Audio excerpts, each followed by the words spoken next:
Hello friends, good morning সবাইকে। তোমরা সবাই কেমন আছো? আশা করি সবাই খুব ভালো আছো। তোমাদের ভালোবাসা আমি অনেক ভালো আছি। তো উল্টো রাতে চলে যাচ্ছি বাপের বাড়িতে। সকাল সকাল ঘুম থেকে উঠে সাজগোজ রেডি হয়ে একেবারে রেডি, সাজগোজ করে একেবারে রেডি হয়ে গেছি। তো দেখো আমাদের ব্যাগও গোছানো হয়ে গেছে, তোমাদের দাদা ভাইও রেডি হচ্ছে। তো আমিও দেখো রেডি হয়ে গেছি খুব সুন্দর করে। এই ড্রেসটা পরে আমাকে এর আগেও ভিডিও করতে হয়তো অনেকে দেখেছে। তো এই ড্রেসটা পরেই যাচ্ছি গরমের মধ্যে। তো বাইরে এমনিও খুব পরিমাণে রোদ হয়েছে। তো বাপের বাড়ির জন্য অনেক কিছু নেব, যেমন হচ্ছে আমাদের গাছের ডাটা ফাটা অনেক কিছুই নেব। তো ওগুলো তোমাদের সাথে শেয়ার করছি, চলো। তো চলে যাচ্ছি। দেখো এখানে প্রথমে একটা ফুল গাছ লাগিয়েছিলাম, তারপরে এখানে অনেক গাছ হয়েছে। তোমাদের দাদাভাই ডাটা কেটে নিয়ে আসছে, সেই ডাটাগুলো সুন্দর করে কেটে দিচ্ছে। আমি আবার পান গাছ লাগিয়েছিল তোমাদের দাদা একটা, সেগুলো একটু দেখছিলাম। অনেক দিন গাছগুলো দেখা হয় না, কারণ আমি ঘরের পেছনটা তেমন একটা বেশি আসি না, এর জন্যে গাছগাছালি তেমন একটা বেশি দেখা হয় না। দেখো পুরো জঙ্গল হয়ে গেছে ঘরের পেছনটা। তো অনেক গাছ লাগিয়েছে তোমাদের দাদাভাই, সেগুলো একটু তোমাদের সাথে শেয়ার করে নিলাম ছোট্টখাট্টোভাবে, কারণ বাপের বাড়িতে যাব তো। আর আগে থেকে না কিছু কাটা হয়নি, এর জন্যে। তো এই যে বেরিয়ে গেছি বাড়ির থেকে বেরিয়ে এই যে আমাদের রাস্তায় নেমে গেছি। তো আমাদের বাড়িটা হচ্ছে অনেক উঁচু জায়গায়, একদম ওই যে পাশে ডান পাশে যে জায়গাগুলো দেখছো, এই উঁচু জায়গাতে আমাদের বাড়ি। তো রাস্তা থেকে প্রচুর উঁচু আমাদের বাড়ি। তো ঢালু দিয়ে নামতে হয় আমাদের, তারপর যেতে হয়। তো দেখো আমরা এখন চলে যাচ্ছি, এটা হচ্ছে রথতলায় চলে এসেছি। তো আমরা এখন যাচ্ছি মজা করতে করতে, অনেকদিন পরে বাপের বাড়িতে যাচ্ছি উল্টো রথে। আর সোজা রথে যাওয়া হয়নি, বাবা মা এখানেই ছিল তাই।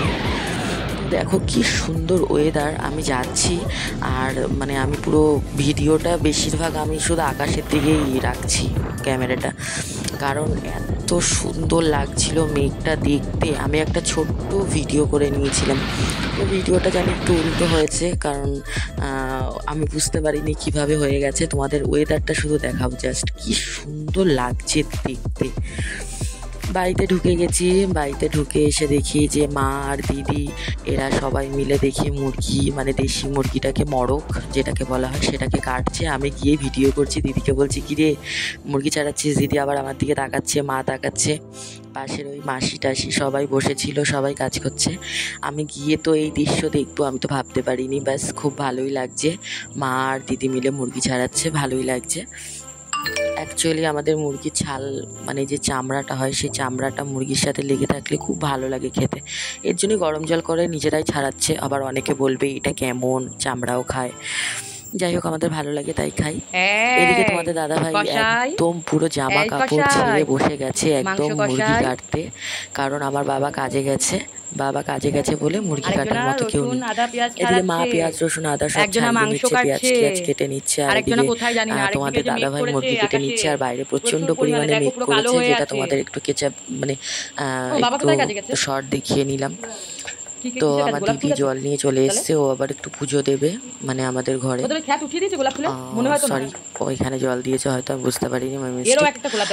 তো যাই হোক, এদিকে তোমাদের দাদাভাই মাংস কেটে নিচ্ছে, এইদিকে আমি আরও ওকে খচাচ্ছি যে তুমি একটা ছোট্টখাট্টো দোকান দিয়ে দাও, ছোট্টখাট্টো দোকান দিলে খুব ভালোই লাগবে, যে তুমি মুরগির দোকান দেবে। বলছে হ্যাঁ হ্যাঁ, তারপর গান করছে কি আমি কষাই হয়ে গেছি। তারপরে দেখো মুরগি টুরগি কাটা হয়ে গেছে, সব হয়ে গেছে। আমি চিকেন রান্না করতে বসে গেছি, খুব সুন্দর করে কষিয়ে টষিয়ে প্রথমে আমি প্রেশার কুকারে এটাকে সিটি মেরে নিয়েছিলাম। সিটি মেরে নিয়ে আমি প্রেশার কুকার থেকে নামিয়ে এটাকে আমি কষাতে দিয়ে দিয়েছি। দেখো খুবই সুন্দর লাগছিল দেখতে, জাস্ট খেতেও টেস্টি হয়েছিল। জাস্ট ওকে আমি ও আমাকে বারবার কোশ্চেন করছে, আমি বারবার ওকে অ্যান্সার করছি, কি বলবো আমি একেবারে। আমাদের দাদাভাই মানে ওর ওপরে আমার খুব রাগও হয়, ও ঠিকঠাক করে ক্যামেরা ধরতে পারে না। দেখো আমার রান্না দেখতে দেখতে বাইরে এদিকে দিদি আর বাবা চলে এসছে কাছ থেকে, ওটা দেখাচ্ছে। বাহ, একটা কামরাঙা নিয়েছে, কি হাতে ওটা?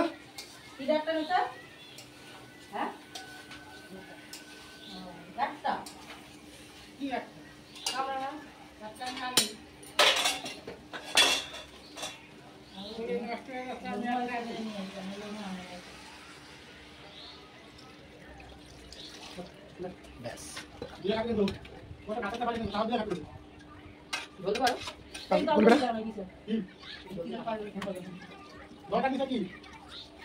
না? দেখো রান্না করা হয়ে গেছে, সবাই খেতে বসে গেছে, দুপুরে খাবার দাবার দিচ্ছে মা।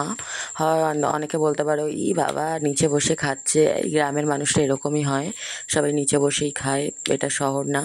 যারা যারা শহর থেকে দেখছো তাদের বলছি, দেখো আমি খাওয়া দাওয়া করছি, আমি লেগ পিসটাকে কীভাবে কামড়াচ্ছি। দিদা আবার বলছে এটাও আবার ভিডিও করছিস, আমি বলছি হ্যাঁ এটাও ভিডিও করছি, বেশ ভালোই লাগছে আমার ভিডিও করতে। তো দেখো মা সবাইকে খেতে দিচ্ছে, আর এদিকে রাত্রেবেলা মা পিঠা বানাচ্ছে, আর আমরা আদিবাসী মেলায় যাব বলে আমরা একদম রেডি হয়ে গেছি। মা এদিকে পিঠা বানিয়ে নিচ্ছে। দেখো এটা হচ্ছে চুষি পিঠা, যেটাকে ওই যে সরো পিঠা বলে অনেকে, যাই হোক। তো ওটা বানাচ্ছে মা। আমরা আদিবাসী মেলায় ঢুকে যাচ্ছি, আদিবাসী মেলাতে চলে এসেছি আমরা। কি মজা করছি এখানে, যা লোক! আমার তো মানে মজার থেকে বড় কথা ঘৃণা লেগেছে বেশি, কারণ আদিবাসীরা এত পরিমাণ ঘিরেছে, মানে কি বলবো। আমার গায়ের সাথে টাচ হচ্ছে আর পুরো গায়ে একদম পুরো জল জল হয়ে যাচ্ছে, মানে এরকম। তো দেখো, দেখতে থাকো, আমি গিন্নার মধ্যে ঘুরে এসেছি, তোমরা একটু ভিডিওটা দেখে নাও। আমরা যখন ছোটোবেলায় মেলাটায় আসতাম এত পরিমাণ ভিড় হতো না, এখন যেরকম ভিড় হয়, প্রচুর পরিমাণে ভিড় হয়, যেটা আগে খুব কম হতো। তো এখন দিন যাচ্ছে, মানুষের মনোবৃত্তি চেঞ্জ হচ্ছে, সব কিছুই চেঞ্জ হচ্ছে, এর জন্য হয়তো ওদের ভালো লাগছে, এর জন্য আসে। আমি বিয়ের পরেই প্রথম আসলাম, আগের বার আসা হয়নি। আগের বার হচ্ছে আমি এইবার শ্বশুরবাড়িতে ছিলাম, তো আমার অতটা ভালো লাগেনি বলে আমি যাইনি। তো আজকেও আমার বরের জোড়াজোড়িতে আমি গেলাম। তো দেখতেই পাচ্ছ মেলাটাই পর্যন্ত। তো তোমরা ভিডিওটা দেখতে থাকো, আমি আজকের মতো বাই।